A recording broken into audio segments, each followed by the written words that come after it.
Hello, everybody, and welcome to the Stormkeep. My name is Paul, and today I'm joined by.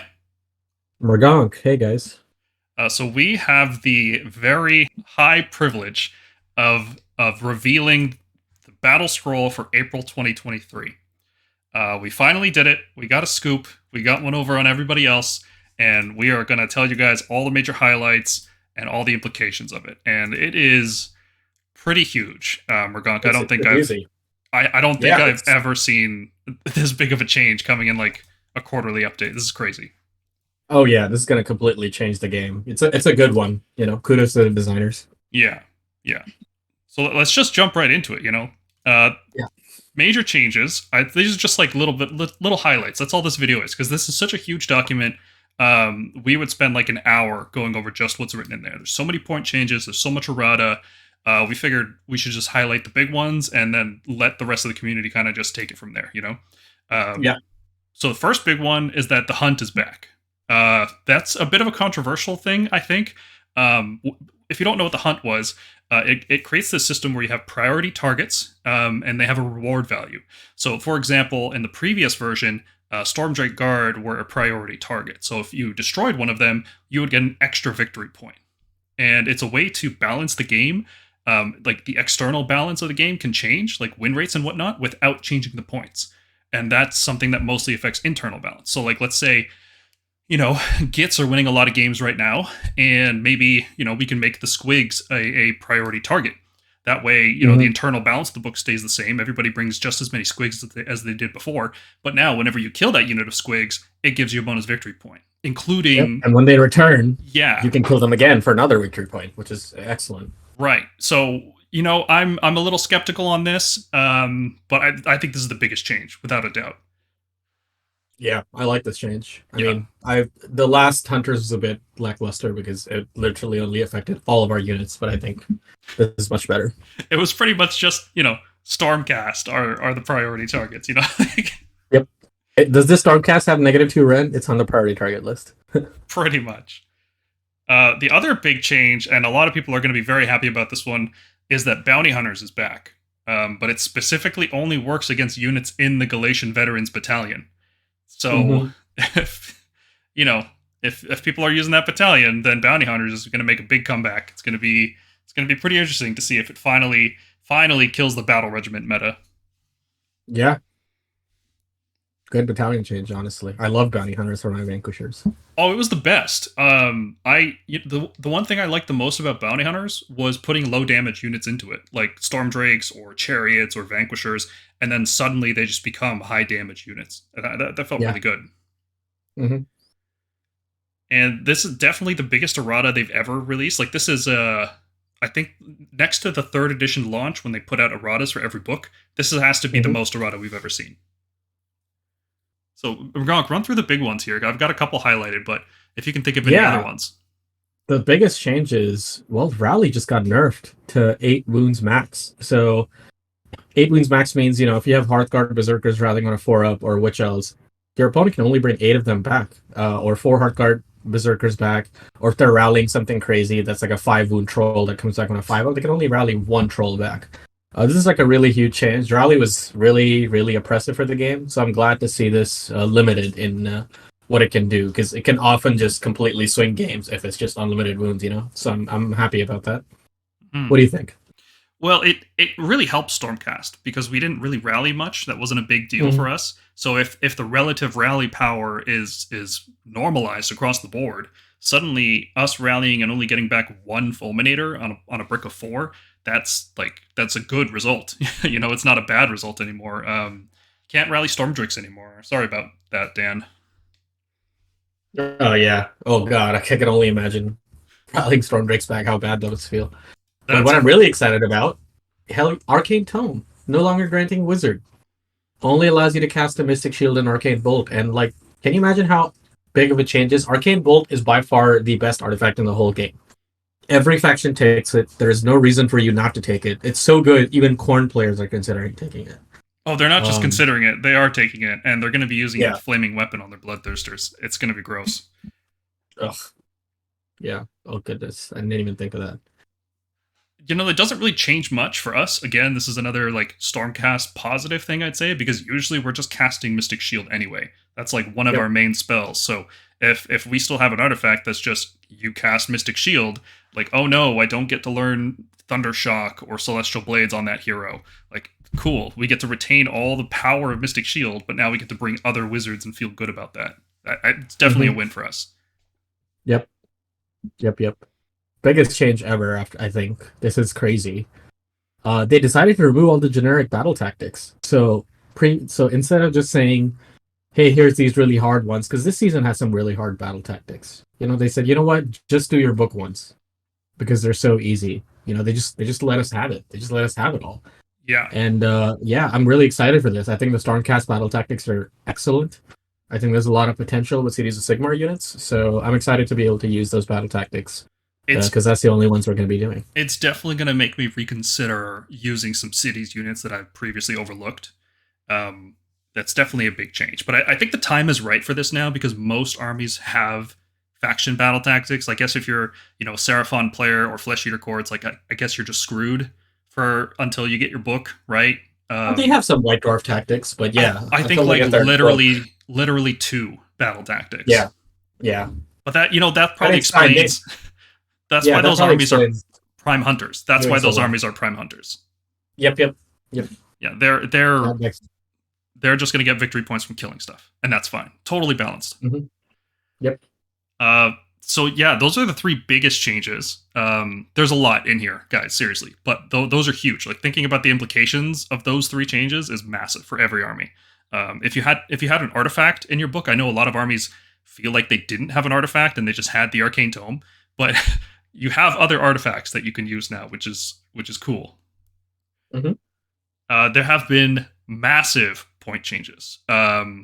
Something we've been asking for forever is Storm Drakes are back down to 280 points because after rounds and rounds and rounds of nerfs, it turns out they're just overcosted at 340. Like nobody's using dragons; they're pretty much gone from the game. So they're like, okay, finally we can reduce the points back down to 280. Which is a fair price for that unit, right? 18 wounds, 3-up save. Yeah. That's fine. Yeah, right? They removed. They still are on a menagerie or whatever. We still can't hero phase move, I don't think. But 280 points, perfect. Yeah. Frankly, it's a little bit cheaper than what they should have been, but that's because they're getting rid of the 5s at the end of all point values now. So they used to be 285, now they're just 280, and that's fine. Chaos Chosen are also interestingly up to 280 points, which is about the right point value for a unit that's 15 wounds, a 3-up save, a 4-inch move. That just feels right to be at 280 points, given that the damage they do is insane. Fight twice is insane. Yeah, they're a crazy unit. So seeing them go up 40 points feels justified. Maybe Slaves to Darkness isn't the strongest army in the game right now, but Chaos Chosen are definitely one of the strongest units. Yep. And then I think the other huge point change here is to Lumineth, right? I didn't think they would nerf Teclis that much. I expected something, but not as much as they did, which is crazy. So let's go into more some highlights, based on factions here. We're still looking through it here, guys, but we wanted to put this video out. So here's like the major stuff we've definitely noticed. Starting off with Slaves to Darkness, like we said, Chaos Chosen are going up 40 points from 240 to 280. Splintered Fang, same thing, from 100 to 140, which, that's actually a fair price for them because that unit's insane, man. Oh my god, that unit does so much damage. It's crazy. And then Ravagers, you can just revive them every single turn. Ridiculous. Yep, 140 is a well-deserved price. I'm glad they did it finally. I'm glad they did it before people could buy the models, right? It's like... Yeah, right. That's been the one saving grace with that unit is they made it incredibly overpowered, and then it's just out of stock everywhere. So it kind of saved people from themselves. Mm-hmm. And then Chaos Knights going up. That's an interesting one. And I think this is because, that 10 block of Nurgle Knights with the icon is super hard to chew through. And people are starting to bring like 2 blocks of 10 Knights, right? And one unit will be Nurgle, and then one unit might be like tzeentch with the other banner. So it makes sense to nerf that unit. It's starting to get a little too popular. Yeah, I mean, Slaanesh Knights just getting +1 to charge and then auto charging, turning 1 dice to a 4 is like pretty good. So, yeah, I think that is justified. They have a lot of movement. Movement wins games. Mm-hmm. Yeah, and you know that like Slaanesh and tzeentch can use these units, right? It's not just being balanced for Slaves to Darkness; it's got to be balanced for every other army now too. So I think that's part of Mm-hmm. why they're increasing the costs. Mm-hmm. Stormcast have seen a lot of what would you call this unerrata? Like we had errata and now it's gone. So I don't even. Yeah, like they saw our 46% win rate and they decided to just, I guess, undo everything, and in lieu of some like points changes and some weird priority target shifts. Yeah. So So starting off, like Cycle of the Storm, Translocation, and Stormdrake Guard, like all the stuff that they did to it, I mean, it's gone. Menagerie, I think, is still there, the Menagerie one, but yeah, that one's yeah, still there everything because else, they're. I think they might be worried about Karazai being too strong still because he's doing really well yeah, this season. So it's yeah, understandable, right? yep, But the errata on Cycle of the Storm is going to be very interesting because that actually indirectly makes Karazai stronger because every time you cycle the Storm, he just survives any amount of damage with 1 wound remaining. So I'm thinking of a list that's just Karazai and like 5 Lord Arcanums. Like good luck. But yeah. Just keep cycling him on 1 wound. yeah, and every time he dies, he triggers a Blaze of Glory for 19 dice on 6 ups to do mortals. It's going to be fun. Combine that with Final Thunderstrike. If he dies multiple times, multiple 5-ups. Yeah, that would be gross. Yep. The translocation change, being able to move after translocation as it's written in the book, I don't think that's going to be too strong, right? Like, I know a lot of people were very worried about it, and they kind of made like a knee-jerk reaction, but honestly, I don't even think I'm going to use priests in my list anymore going forwards. I think they're a little overrated. No, I think Relictor's gone down in value. Yeah. And that's mainly due to the Stormdrake Guard point changes and the Everblaze Comet going down 5 points. I mean, that just makes our wizards stonks. Like, I'd rather take, like, Lord Arcanums, like 3 Lord Arcanums and a Knight Incanter, and just try to cycle Comets every turn. Mm-hmm. Now, are you thinking, like, the mounted Lord Arcanums or just the cheap one that's on foot? Oh, all of them. All of them. Foot, okay. Dracoline, Arcanum, Toleron, and then I'll maybe take a Knight Incanter. I don't know if the Knight Incanter has room for my list anymore, but we'll see.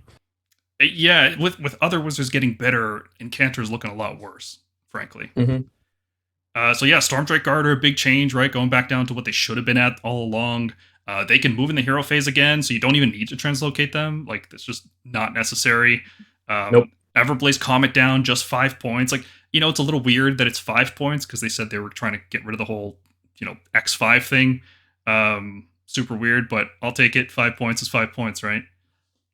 Yep. It looks like they remembered Decimators existed in this battle scroll, so they went down 5 points, right? The only unit in the game that was still, X5 in the Stormcast book is now finally, at a proper rounded number. And it looks like Aetherwings took a bit of a hit. It's actually the only unit that went up in points. But I was trying to wrap my head around this one. Why do you think they nerfed Aetherwings again? I think a lot of like idoneth and like Seraphon likes to use that point slot for Aetherwing allies. So the usage for Aetherwings wasn't just Stormcast armies; it was seeing representation across a lot of Order armies. Mm-hmm. So maybe to nerf that, I think Aetherwings are very good. I mean, Blaze of Glory on birds. Well, only in Stormcast armies, right?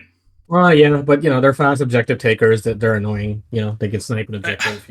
I would just prefer if they designed the game so that you didn't have 70 to 80 points left over in your list. Like idoneths don't even have endless spells that they can take. Like, what are you guys doing there? The point values are so weird.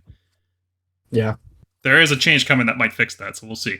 But the rest of the Stormcast stuff, the Drakesword and Templar, again, this is, I think, targeted at the Karazai list using Drakesword and Templar with Master of Menagerie. They've actually put out an errata that the Drakesword and Templar was supposed to have a 5-up save characteristic, not a 4+. So we were right that the 4+ was not the correct value. Yeah. Well, 5-up save makes it like even worse. I don't understand this change, but I get it. Like, they really just want you to build the Lord Celestin on Stardrake. They're saying, do not play this unit, please. For the love of God, don't play this unit. People started playing it a little bit with Karazai, and they realized just how disgustingly overpowered that would be, so they had to put that errata out. Yep. Yeah. So there is a big, this is all a lot of good stuff, aside from the Drakesworn, but it does come with a big cost. Every single Stormcast unit is now a priority target. So every unit that dies is worth an extra victory point to your opponent. So it's pretty risky. Pretty risky. Even those like Aetherwing screens that you're using, they just die and give away a victory point. Yep. It's going to be so, especially because we have basically the worst battle tactics in the game. That's going to make it really hard to win games now. Yeah, we'll have to hopefully just fight mirror matches all the time. Get VP that way. Yeah. Think about what that's going to do to scoring in like a GT. when you're looking for max VP score. People who play against Stormcast are going to score really, really high. Yeah, totally. Yeah. In other news, Idoneth Deepkin, that 60, 80 point bubble that I was talking about. Well, good news. The Gloomtide Shipwreck now costs 60 points. I believe this is the only terrain feature that costs points in the game. Points. Yeah, this is the first for them. This is really good. Yeah, I mean, Gloomtide Shipwreck was insanely overpowered. It could move block you. You could, bring out 2 of these things with using an artifact that they have. It gave you a ward save. It was an impassable garrison. And I think it unlocks battle tactics for you too. Yeah. Like if there's something nearby. And since you can only do book battle tactics, the value of this thing just skyrockets. So it makes sense for it to be 60 points. Yeah, I believe one of the grand strategies that most players were taking had to do with the Gloomtide as well. So being able to take 2 of them just like made it a guarantee. So that's a little too reliable. There was also the issue that recently they put out an errata that all the heroes, with their companions, those counted as mounts, so they weren't able to garrison. But the errata is now that you can garrison all the heroes. So I think that's part of it, is that the heroes are going to be more durable now, and they just want to increase the cost of the Gloomtide. So, if you're using a double Gloomtide list, you're down 120 points right away. There were no other point changes to Idoneth, so just watch out for that. Oh, yeah. Yeah. Looking at gitz, it seems like Squigs Squigs and Trogs are really carrying the faction. So they've reduced the point cost on the Arachnarok units and the Spider Riders because they're not doing as well as the rest of the book. For internal balance reasons, it's a very poorly designed book, right? It's kind of like with Stormcast, all we use is long strikes and fulminators, right? So or dragons and crossbows. It's basically that's the problem. They're using squigs and trolls or trolls and squigs. Right. It's just the ratio, Yeah, so I think it's totally justified to buff them, because again, this is not buffing squigs, right? They're fine. Trogs are fine, but the Arachnaroks and stuff, that's a little overpriced. It's not seeing much play right now. Lumineth, they got some very big changes. There was an errata where I think we mentioned this in our review that Avalinor didn't have a subfaction keyword, and then later they put out an errata to give him the Metrica keyword. But it seems like that wasn't the right keyword. They've now given him the Alumnia keyword instead. So he no longer can do things with your Metrica. Yeah, strange that they gave him the Alumnia one, but I actually agree. Metrica was way too strong for him. Ignoring up to -2 rend is just, come on. This is far more balanced. Yeah, I think it's a story thing. Like, I think he's actually from Alumnia, or maybe he moved there recently. I don't know. Maybe mountains move. I mean, mountains have been known to move. I mean, there could be an earthquake or something. The mountain could move, and I think in the story, I think the lore, that something like that happens. But don't quote me on that. I'd have to look up the latest battle tome that came out. Yeah, I think it's mentioned in there somewhere. I think we're due for another Lumineth battle tome this year, so I'm sure it'll be explained there. Yeah, maybe Tyrion made him move. I don't know. We could see. Maybe we'll find that out when that comes out. Yeah. Biggest change, I think, points-wise, is Sentinels are going up 100 points. They're going up to 250 for 10 models. And that's a bit much. It's a little bit much. I was thinking maybe like a 30-point nerf would be good for them. But this basically cuts the number of Sentinels you bring in half. So instead of 60, you'll just have 30 now in your list. Yep. The Teclis nerf is also huge. He went up 200 points, which frankly makes sense because he does everything in that army for them, right? Like, no matter how you play Lumineth, Teclis fits into that style. You want to play Wind Spirits, you want to play Venari, you want to play Heavy Sonari, you want to play Mountain Temple. Well, Teclis does all of those things better than any of the units that are in those temples. So he just does everything good. So this is actually a good thing for them. I think ultimately, like, internal balance is going to be better because with Teclis being less viable, other options will start to shine. Like, you'll start to use a Wind Mage and teleport units that way. You'll start to use a Stone Mage to combo with the Cathalor instead of just casting it with Teclis.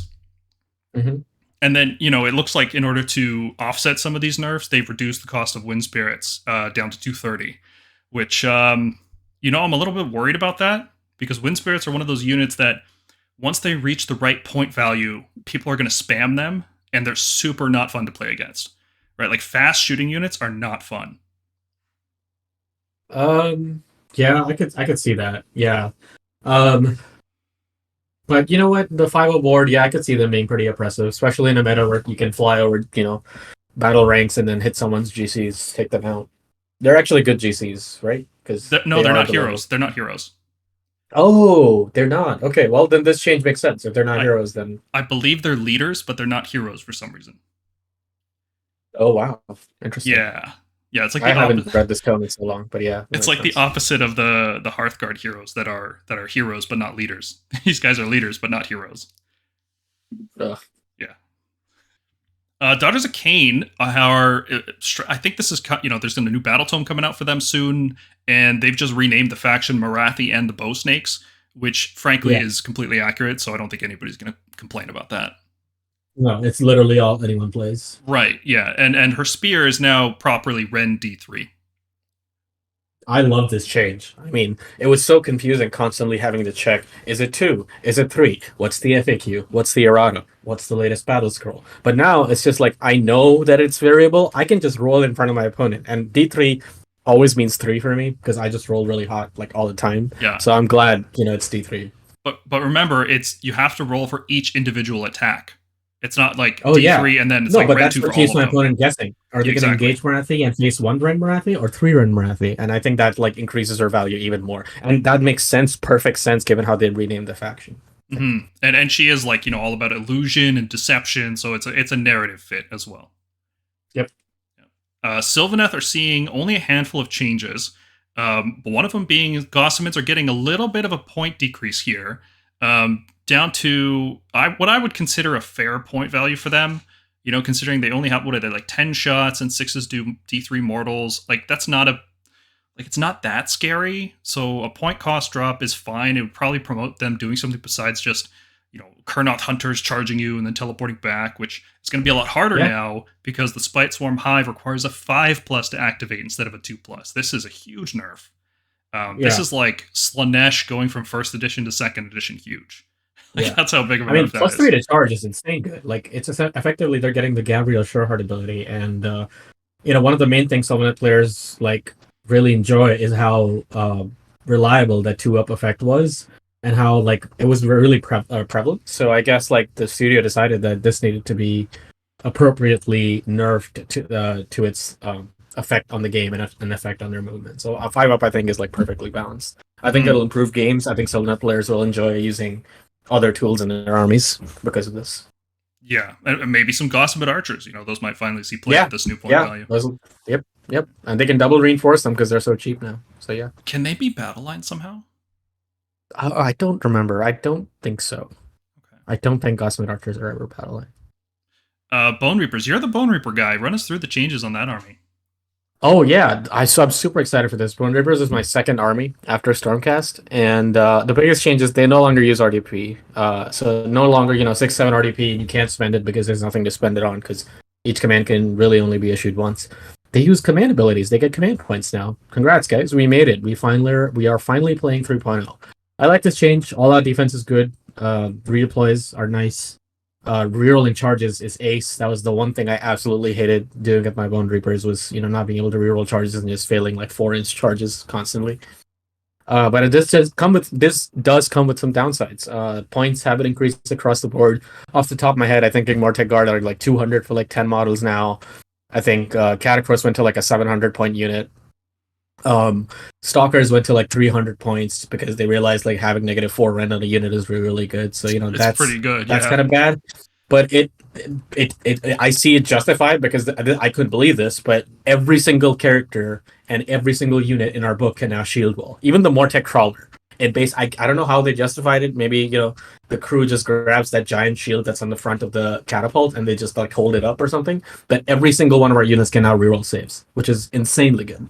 So yeah, the points increases feel justified. Yeah, so they're definitely going to be like the tanky death faction, almost like Bonecast Eternals. Like they're supposed to be high armor, and this and fits that's perfectly. basically it. Nagash got jealous and made these guys, right? So that's makes sense. I'm going to make my own Stormcast. Yep. With blackjack and hookers. Yep. Seraphon, no changes because they're not legal for match play anymore. Not even the new models. I think they've just given up on trying to balance that army after trying so many times with so many battle scrolls. Yeah. Like, you just can't do it. So I think they're just done. Yeah. Like, no, we're just not doing this anymore. Seraphon, they're no longer a match play army. They're just for narrative and open play now. This might change the next GHB, but yeah, They just removed that faction because they were like, yeah, like we've nerfed this army 6 times and it continues to dominate top tables. It's like, let's just remove it. Yeah, it's just gone. Not even the new book, Yep. nothing. Just, it's gone. Yep. Until further notice. Sons of Behemat have a really interesting change. The Mega Gargants are no longer single. Which reinforced oh my god, reinforced we almost didn't even notice this because there were no point changes and no errata for the Mega Gargants, and we were thinking like, oh, they didn't change anything with this army, but then we noticed that the single keyword is missing, which is incredible, and it seems to be on purpose because the regular Gargants still have single, not the mob, but like the regular guy. So yeah, you can reinforce Mega Gargants, so you can bring a squad of 2 Kraken Eaters or 3 if you somehow like get the battle line for it in your list. I don't know how that's going to work out. You can stack Force Multipliers on them. All out defense, all out attack on 2 Gargants is really, really good. And each of them have the hero keyword, so I'm pretty sure you can Finest Hour twice with that unit. Like, have we ever seen a hero unit before that's more than 1 model? That's so weird. Mm-hmm.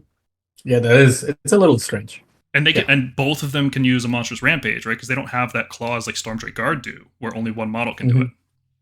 Yep. It's gonna be crazy. Gonna be crazy. Hedonites of Slaanesh. I know this is a new book, but people noticed that it was just weird that you can use temptation dice on death units, because death units have no free will. So why would you be able to tempt them to do anything? You know, like a skeleton. What does a skeleton want? Really, nothing. How does a skeleton even get like respond to that? You know, nothing. It's like talking to a chair. Yeah, it's an object. So no, it makes it's also a very flavorful change. I like this. Mm-hmm. Yeah, it's like when Seraphon, you know, that army that used to be legal, when they used to have rules that did bonus damage against chaos. It's kind of like that, but like death is just immune to temptation dice now, which is cool. Mm-hmm. This is a narrative game after all, right? It should have narrative hooks in it like that. Yep, I agree. Disciples of Tzeentch, you know, we're just about to wrap up our How to Counter Tzeentch video, so seeing these changes made me really happy. First off, the Magister now just takes D through mortal wounds instead of dying instantly on a double. This is really big for people who don't know this. This seems like a buff, but it's actually a giant nerf that he doesn't kill himself instantly. Because what people are doing is they're bonding him to the Kronspine and then automatically killing him, and then the Kronspine goes wild, and then it can devour the endless spells that the Tzeentch player cast and power up, which is all kinds of silly. So this is a huge nerf. Not a buff. It looks like a buff, but it's not. The other big change is that fate points actually have a use besides summoning, and it's anytime you want to use a command ability, you have to spend a fate point instead of a command point.